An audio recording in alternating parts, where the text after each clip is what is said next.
Passcode's ever-continuing journey to combine insane music with palatable listenability continues. Let's check it out.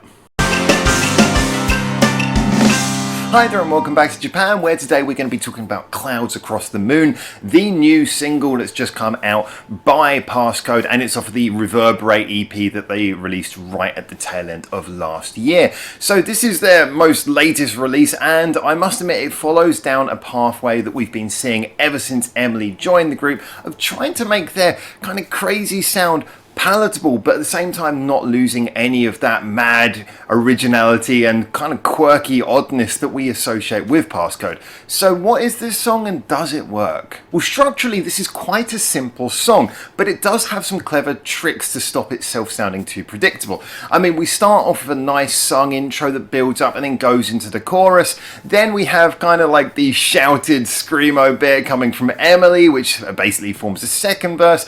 Then we have a chorus. And then we kind of have a breakdown, which feels like an instrumental bridge. And then we have a chorus. And then we have another breakdown. Then we have a chorus. It basically goes chorus something, chorus something, chorus something. It's a nice, simple way of doing it. And it's pretty simple, pretty similar to the sort of contemporary form that songs have taken ever since real pop and rock music came about in the 60s onwards.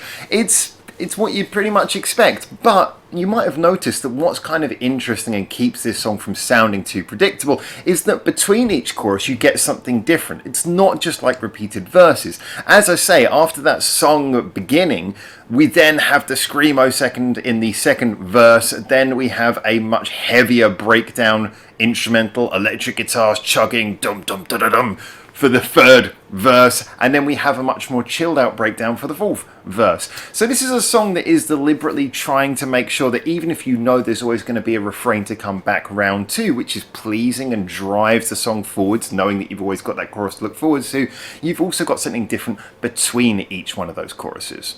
Talking of the chorus itself actually was really nice. I liked it. Very catchy, good little simple melody.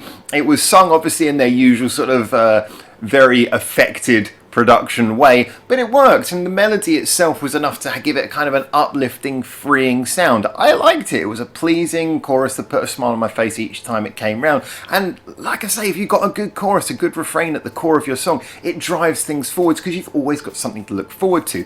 The chorus also benefited from the fact that the simple melody it had was backed up in theory by a sort of 3 or 4 chord, depending on how you look at it, structure underneath. But what I liked is each time the chord pattern repeated, there was just little changes, occasionally like a little chord put in between 2 other chords, or just one chord would be slightly shifted. It was like the same repeating pattern, but with, again, little alterations to stop it becoming predictable. And this seems to be very much at the core of what this song is. And its heart, Clouds Across the Moon, is a song that wants to be likeable but doesn't want to be overly predictable. It wants to be something that you can follow and kind of know what you're looking forward to. You know, the chorus coming round, you know, the sort of familiar patterns of the chords in the chorus, but doesn't want to deliver them in such a way that it's boring and predictable.